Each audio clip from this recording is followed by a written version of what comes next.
Às vezes eu me pergunto se as pessoas que estão assistindo o vídeo ou que vão assistir o vídeo não vão achar meio bobo ou estranho o meu interesse pelos temas que eu escolho abordar aqui. Mas, enfim, né? Logo em seguida esse pensamento vai embora e lá tô eu gravando o dito vídeo. Eu sou Léo Strack, eu sou psicólogo clínico e como é a proposta aqui desses vídeos, então eu tô trazendo um tema para a gente refletir, te fazendo o convite a tirar um tempinho do teu dia para que a gente possa pensar juntos e, dentro da medida do possível, estabelecer aqui um diálogo, uma conversa. Já faz alguns vídeos que a gente vem tratando da temática do prazer e essa é a proposta, a temática que eu gostaria de tratar nos próximos vídeos, né, nesse momento. Só que o insight, a ideia do vídeo de hoje, eu achei ela bem interessante, tá? E um pouco diferente, né, do que a gente veio conversando e conversou no vídeo anterior. A pergunta que vai guiar a nossa reflexão hoje, ou pelo menos o início da nossa conversa é possível sentir prazer com algo que não existe? Deixa eu te explicar de onde veio essa pergunta, tá? No vídeo anterior, a gente falou sobre um bolo bom, um bolo prazeroso, né? Que pode ser bom porque é gostoso, estando mais associado à ativação dos 5 sentidos, aquela nossa ideia de um prazer sensorial. Eu até fiz a brincadeira, né, do bolo musical, um bolo que estimula o sentido da audição, né? E a gente falou também sobre um bolo bom, um bolo prazeroso de comer, porque é de aniversário, que está mais associado a esse prazer subjetivo, a essa experiência subjetiva prazerosa, né? No vídeo anterior, até a proposta foi a gente pensar, bom, se os 5 sentidos nos permitem ter esses prazeres sensoriais, o que será que nos permite ter esses prazeres subjetivos? Né? Essa foi a pergunta que nos guiou no vídeo anterior. Mas aí, pensando nisso, me veio essa pergunta. Bom, tá, é possível eu sentir prazer comendo bolo porque ele é gostoso, mais associado aos 5 sentidos. É possível eu sentir prazer comendo bolo porque ele é de aniversário, mais associado aos prazeres subjetivos. Mas, será que é possível eu sentir prazer não comendo bolo? Será que é possível eu sentir prazer por não ter a experiência de comer o bolo? Será que a ausência da experiência de comer o bolo pode ser uma experiência prazerosa? Em outras palavras, será que é possível eu sentir prazer com algo que não existe? Essa coisa que não existe certamente não estimula os meus 5 sentidos, então certamente não está associado a um prazer sensorial. Agora, como é que eu vou sentir prazer com algo que não existe? Opa, peraí, fica meio estranho. Mas eu tenho certeza que tu consegue imaginar situações, vamos pegar o caso do bolo, em que tu ficou feliz, sentiu prazer por não comer algo, não comer um bolo, não comer mais um pedaço de bolo, por exemplo. Né? Então eu tenho certeza que na tua vida tu já passou por situações onde tu sentiu prazer por algo que não existiu. Mas, para a gente chegar lá, eu acho importante a gente passar por um pedacinho antes, tá? Há 2 vídeos atrás a gente falou sobre condicionamento operante, né? Aquela ideia behaviorista de que a gente faz as coisas motivado pelas consequências, né? De que consequências desejadas aumentam a chance de a gente fazer aquele comportamento de novo em uma situação parecida. Consequências indesejadas diminuem a chance de a gente fazer aquele comportamento de novo numa outra situação, né? Ou numa situação parecida. A gente falou sobre reforçadores, a ideia de que são aquelas consequências que aumentam a chance de eu executar o comportamento que gerou elas. Né? A gente falou sobre reforçadores primários, aqueles reforçadores que eles não precisam ser pareados com outros estímulos para ter esse efeito reforçador, né? Ou seja, aquelas coisas que a gente é meio programado a, evolutivamente, a gente já aprendeu ou tem a tendência a considerar aquilo desejado, prazeroso, a buscar aquela coisa, né? Então, muito isso foi na nossa ideia de explorar o que seriam prazeres universais, talvez coisas que são universalmente prazerosas, consideradas desejadas por todo mundo, a todo tempo, que quanto mais melhor, digamos assim, né? Só que, quando a gente está falando de condicionamento operante, a gente sempre vai falar em dois eixos, digamos assim, né? Todo mundo já ouviu falar coisa de reforço e punição, e também a palavrinha positivo e negativo, né? O que a gente está falando aqui? Vamos pensar nesses dois eixos. Um eixo, né, seria reforço e punição, e o outro eixo seria o positivo e negativo. Reforço, a gente já viu que é tudo aquilo que, toda aquela consequência que aumenta a chance de eu executar o comportamento que gerou ela de novo, numa situação parecida. Punição seria tudo aquilo que diminui a chance de eu executar um comportamento de novo numa situação parecida. Então, se eu executo um comportamento e a consequência ela é desejada, ela tem uma função reforçadora, aumenta a chance de eu fazer aquele comportamento de novo. Se eu executo um comportamento e a consequência ela é indesejada ou ela é interpretada como punitiva, diminui a chance, ela funciona como uma punição e ela diminui a chance de eu executar aquele comportamento de novo. Beleza? Só que também vai ter o positivo e negativo, né? O positivo e negativo representa o quê? Representa a inserção ou a retirada de um estímulo, de uma coisa naquele sistema, né? Então, quando eu digo que é um reforçador positivo, quer dizer que aquela consequência ela acrescentou algo e aquele algo foi interpretado como, né, aquele cenário todo foi interpretado como desejado, prazeroso, se a gente quiser usar a palavra prazer, e aumentou a chance de eu executar aquele comportamento de novo. Também é possível ter um reforçador negativo, ou seja, a consequência daquele meu comportamento retirou algo, retirou essa coisa, e a retirada dessa coisa, desse estímulo, foi interpretada como positiva e aumentou a chance de eu executar aquele comportamento de novo. Basicamente, a gente está falando aqui, esse positivo e negativo, vamos simplificar, a gente está falando em acrescentar ou retirar. Um reforçador positivo, ele acrescenta uma coisa desejada. Um reforçador negativo, ele retira algo indesejado do sistema. E retirar algo indesejado é algo desejado, né? A redução de coisas indesejadas é algo desejável, acaba funcionando como um reforçador, acaba aumentando a chance de eu executar aquele comportamento de novo.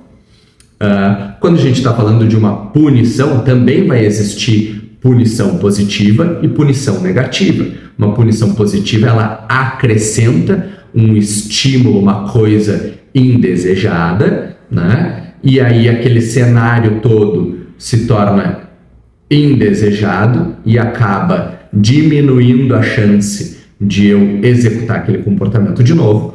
Ou então eu posso ter uma punição negativa, uma punição que retira algo desejado do sistema. E a retirada de algo desejado tende a criar uma situação, um contexto indesejado, o que diminui a chance de eu executar aquele comportamento de novo. Enfim, a gente sempre vai ter esse parzinho de reforço ou punição e de positivo ou negativo, tá? É mais simples do que parece. Talvez eu explicando aqui não ficou tão bem explicado, mas a ideia não é a gente explorar essa ideia do que é um condicionamento operante. A ideia é a gente perceber que existe a possibilidade de eu sentir prazer quando algo não acontece. Sim, basta que esse algo que está deixando de acontecer seja indesejado, seja algo que eu consideraria negativo, desprazeroso, ruim, né? Então, assim, aqui a gente começa a perceber, eu estou trazendo isso mais para a gente lembrar que mesmo quando a gente está falando de condicionamento operante, mesmo quando a gente está falando de algo bem behaviorista, que tenta trazer uma psicologia mais fundamentada em evidências, mais reprodutível, mais científica, ainda assim a gente tem aqui uma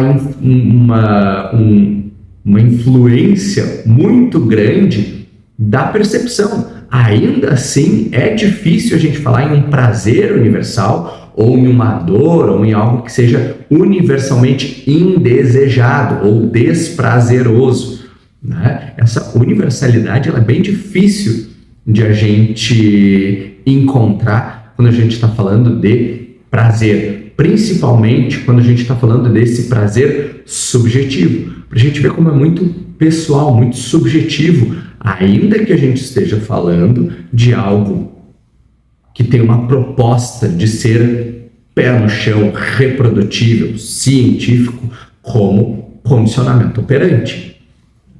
Então, assim, e aí a gente chega na situação, vamos lá, voltar para a nossa conversa do bolo. Como, sim, é possível a gente sentir prazer em não realizar algo. Quando a gente consegue resistir a um impulso, quando a gente consegue evitar um vício, quando a gente consegue mudar, né, digamos assim, mudar um comportamento que gerava uma consequência indesejada, fazer outra coisa ou simplesmente deixar de fazer. Né? Como é bom quando a gente consegue, ou como pode ser bom deixar de fazer algo, como a não existência de uma determinada experiência pode também ser algo prazeroso. Aí a gente chega na nossa resposta, que é, né, sim, é possível sentir prazer com algo que não existe. Né? E a gente pode pensar no prazer de não fazer. A gente veio conversando e quando eu dei o exemplo do bolo, né, é interessante porque no exemplo do bolo a gente está pensando simplesmente em situações onde é prazeroso comer o bolo, onde experimentar o bolo pode ser prazeroso de uma forma, pode ser prazeroso porque estimula os 5 sentidos, pode ser prazeroso de outra forma, um prazer mais subjetivo, né? Tem até o exemplo da nostalgia do bolo com a balinha em cima e tudo, mas eu ainda estou pensando só em prazeres que passam pela experiência de comer o bolo. Eu também posso ter situações prazerosas que não passam pela experiência de comer o bolo, né? Se eu chego em casa cansado e aí eu olho ali, abro a geladeira e tem uma bergamota e um pedaço de bolo de chocolate. E eu penso assim, eu queria muito comer esse bolo, mas eu estou tentando controlar a minha alimentação. Eu sei que não vai me fazer bem comer esse bolo, né? Eu sei que não está muito alinhado com os meus valores, com a minha dieta. Eu sei que talvez vá me fazer mal por uma questão de diabetes, enfim, né? Não sei. Quer saber? Eu não vou comer o bolo, eu vou comer a bergamota, ou então eu não vou comer nada, mas eu posso sentir prazer por não comer o bolo, eu posso sentir prazer por controlar aquele impulso, por evitar um impulso, né? Por evitar uma determinada situação. Aí a gente abre um outro leque de prazeres possíveis que, como a coisa não existiu, eles não estão associados aos prazeres sensoriais, então a gente pode pensar que esse outro leque, né, o prazer de não fazer, ele é um prazer inerentemente, um prazer subjetivo. Né? E aí a gente pode pensar em prazeres, por exemplo, vamos pegar, né, a situação do bolo, de autocontrole. Como eu posso sentir prazer por controlar um impulso, por não fazer algo que eu sei que me faria mal. A gente pode pensar também num prazer de alívio, como a gente se sente aliviado quando algo ruim não acontece. Alívio também é uma sensação prazerosa que vem da não existência de algo. A gente pode pensar numa certa liberdade, quando eu posso escolher, quando eu tenho a liberdade de escolher não fazer algo, também é uma sensação prazerosa. Como existem prazeres na ausência, né? E quando a gente começa a pensar em como tornar esta ausência algo prazeroso, como isso pode abrir um leque de possibilidades, de situações prazerosas bem diferentes e, digamos assim, a mais na nossa vida, né? A parte legal aqui é que, né, no vídeo anterior a gente falou muito sobre o prazer associado a ter uma experiência.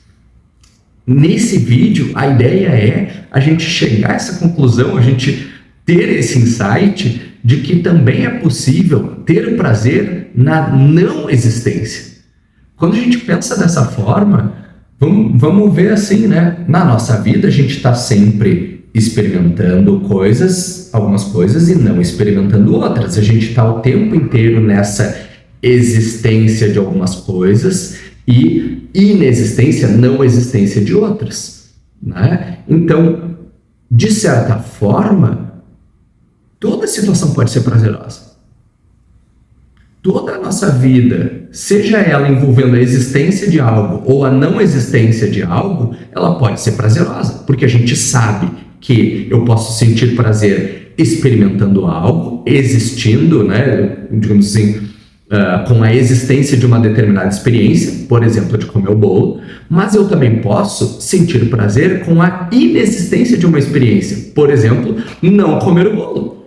Talvez em situações diferentes, talvez algumas situações elas nos permitam mais um prazer com a existência de algo e não com a inexistência, talvez outras situações nos permitam mais o prazer com a inexistência ou não existência de algo do que com a existência, mas enfim, a existência de uma determinada experiência, de uma determinada coisa, se ela existe ou não, ela não necessariamente precisa limitar o nosso prazer, né? Então, ao longo da minha vida, independente se eu estou experimentando ou não alguma coisa, se essa experiência existe ou não, a gente pode pensar que existe um prazer aí a ser encontrado. Então eu posso ter prazer experimentando ou não as coisas. Não sei, mas eu acho, não sei tu, mas eu acho interessante isso.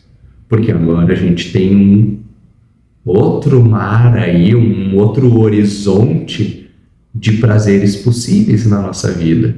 De certa forma, toda situação da nossa vida, pensando por essa perspectiva, pode ser prazerosa, independente se eu estou tendo prazer com a existência de algo ou com a não existência de outro algo, de outra coisa. Mas enfim, se esse vídeo te fez pensar, se tem alguma reflexão, algo que tu gostaria de compartilhar sobre esse tema do prazer com algo que não existe, fica à vontade para escrever aqui nos comentários ou então entrar em contato lá pelo Instagram, @psicologia da coisa, que eu vou adorar dar continuidade a essa nossa conversa.